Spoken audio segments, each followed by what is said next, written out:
नमस्कार, himalabhi.com का radio bulletin सुन रहे हैं आप। मैं हूं आपके साथ नेहा गुप्ता। इस बुलेटिन में हम बात करेंगे प्रदेश भर की तमाम बड़ी खबरों के बारे में, लेकिन सबसे पहले नजर डालेंगे सुर्खियों पर। जेबीटी प्रशिक्षुओं के लिए सीएम जयराम ठाकुर ने किया बड़ा ऐलान, जल्द शुरू होगी भर्ती प्रक्रिया। अब पर्यटकों को जुब्बड़हट्टी उतरने की नहीं जरूरत, शिमला को मिला अपना हेलीपोर्ट। कांग्रेस सचिव व प्रदेश मामलों के सह प्रभारी तजिंदर पाल सिंह बिट्टू बोले, विधानसभा चुनावों से पहले नगर निगमों पर कब्जा जमाएगी कांग्रेस।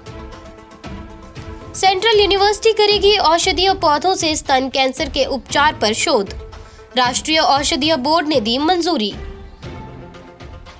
बीजेपी ने कांग्रेस विधायक राजेंद्र राणा पर लगाए कोरोना नियमों की अनदेखी करने के आरोप। वेतन आयोग की विसंगतियों के खिलाफ कर्मचारी लामबंद, सतपाल सत्ती को सौंपा ज्ञापन। चंबा में 300 मीटर गहरी खाई में गिरी कार, 2 की मौत, 4 पहुंचे अस्पताल। हिमाचल में 15 से 18 वर्ष के किशोरों के लिए कोरोना वैक्सीनेशन अभियान शुरू हुआ है। आप सभी से आग्रह है कि जल्द पंजीकरण करवाकर टीकाकरण जरूर कराएं। इसके साथ ही कोरोना वायरस के नए वेरिएंट ओमिक्रॉन ने खतरे को और भी बढ़ा दिया है, इसलिए आप सभी से हमारा अनुरोध है कि एहतियात बरतें और सुरक्षा के 3 सरल उपायों का पालन करें। मास्क पहनें, सोशल डिस्टेंसिंग के लिए 2 गज की सुरक्षित दूरी का पालन करें और अपने आसपास सफाई बनाए रखें। अब समाचार विस्तार से। आपके स्वास्थ्य का प्रहरी श्री बालाजी हॉस्पिटल, कांगड़ा, हिमाचल। सीएम जयराम ठाकुर ने जेबीटी प्रशिक्षुओं को बहुत बड़ी खुशखबरी दी है। सीएम ने कहा कि प्रदेश में जेबीटी भर्ती जल्द शुरू होगी। बुधवार को सीएम ने ओक ओवर में मिले जेबीटी डीएलएड प्रशिक्षित बेरोजगार संघ के प्रतिनिधि मंडल को ये आश्वासन दिया है। सरकार की ओर से बीते वर्ष स्वीकृत किए गए 810 नए पद भरने के अलावा 1800 पदों की भर्ती का परिणाम जारी होना है। मामला हाई कोर्ट में विचाराधीन होने के चलते भर्ती प्रक्रिया लटकी हुई थी। अब सरकार की ओर से हाई कोर्ट में दायर की गई पुनर्विचार याचिका पर कोर्ट ने अपने पुराने फैसले पर स्टे लगा दिया है। ऐसे में भर्ती प्रक्रिया जल्द शुरू होने की संभावना है। बुधवार को जेबीटी डीएलएड प्रशिक्षित बेरोजगार संघ के प्रतिनिधि मंडल ने सीएम से ओक ओवर में मुलाकात कर कहा कि अब सरकार पर भर्ती प्रक्रिया शुरू करने के लिए कोई भी दबाव नहीं है। ऐसे में जेबीटी के 617 पदों का परिणाम जल्द जारी होना चाहिए। सीएम जयराम ठाकुर ने आज शिमला में संजौली ढली बाईपास के समीप 18 करोड़ रुपए की लागत से बने हेलीपोर्ट का निर्माण किया, जिससे कि अब पर्यटकों को जुब्बड़हट्टी उतरने की जरूरत नहीं पड़ेगी। इससे पहले हवाई मार्ग से आने वाले पर्यटकों को जुब्बड़हट्टी हवाई पट्टी पर उतरना पड़ता था, जो शहर से दूर था। इस अवसर पर सीएम जयराम ठाकुर ने कहा कि कांग्रेस के शासनकाल में इसका विचार किया गया था, लेकिन धरातल पर कुछ नहीं उतारा गया। लेकिन बीजेपी ये जानती थी कि उड़ान 2 योजना के तहत शिमला में अपना हेलीपोर्ट होना आवश्यक था और हमने ये कर दिखाया है। सीएम ने ये भी कहा कि इस हेलीपोर्ट के बनने से अनाडेल मैदान पर दबाव कम होगा। इसके अलावा उन्होंने कहा कि मेडिकल इमरजेंसी में भी इस हेलीपोर्ट का प्रयोग किया जा सकता है। कांग्रेस के सचिव व प्रदेश मामलों के सह प्रभारी तजिंदर पाल सिंह बिट्टू ने दावा किया है कि हिमाचल प्रदेश में इस साल होने वाले विधानसभा चुनावों में कांग्रेस की जीत पक्की है। इससे पहले शिमला नगर निगम चुनाव में भी कांग्रेस अपनी जीत का परचम लहराएगी।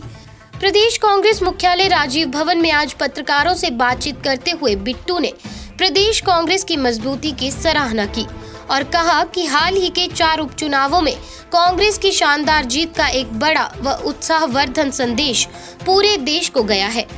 उन्होंने इस जीत के लिए पूरे संगठन व कांग्रेस नेताओं को बधाई देते हुए कहा कि पार्टी की एकता इसी तरह कायम रहनी चाहिए। उन्होंने कहा कि हिमाचल उनके लिए नया नहीं है, वो इससे पहले भी हिमाचल आते रहे हैं और प्रदेश से उन्हें बहुत ज्यादा स्नेह भी है। हिमाचल प्रदेश केंद्रीय विश्वविद्यालय कैंसर के इलाज पर होने वाले खर्च को कम करने के लिए औषधीय पौधे के माध्यम से स्तन कैंसर उपचार पर शोध कार्य करेगा। राष्ट्रीय औषधीय बोर्ड ने 3 साल के लिए 40,10,229 रुपए की in vivo and in vitro study on synergetics effect of medicinal plant in breast cancer of mice नामक परियोजना को मंजूरी दी है। ये परियोजना स्कूल ऑफ लाइफ साइंस के लिए स्वीकृत की गई है। परियोजना टीम में प्रमुख अन्वेषक डॉक्टर रंजीत कुमार और जंतु विज्ञान विभाग से सह प्रधान अन्वेषक डॉक्टर सुनील कुमार और डॉक्टर राकेश कुमार शामिल हैं। वहीं विश्वविद्यालय के कुलपति प्रोफेसर सत्यप्रकाश बंसल ने परियोजना टीम को बधाई दी और कहा कि ये अपने आप में इस तरह का पहला प्रयास है। ये शोध कार्य समाज में इस रोग से पीड़ित महिलाओं के लिए काफी लाभदायक साबित होगा। शेष समाचार ब्रेक के बाद। आपके स्वास्थ्य का प्रहरी श्री बालाजी हॉस्पिटल कांगड़ा हिमाचल। हिमाचल प्रदेश में बढ़ते कोरोना के मामलों को देखते हुए प्रदेश सरकार द्वारा सभी कार्यक्रमों पर रोक लगा दी गई है ताकि कोरोना की चेन को तोड़ा जा सके। इसके साथ ही प्रशासन ने सभी धार्मिक व सामाजिक कार्यों पर भी पूर्ण रूप से रोक रखी है। लेकिन सुजानपुर से कांग्रेस के विधायक राजेंद्र राणा लोगों को इकट्ठा कर दरियां और टेंट बांट रहे हैं। इसी मुद्दे पर बीजेपी ने विधायक को घेरना शुरू कर दिया है।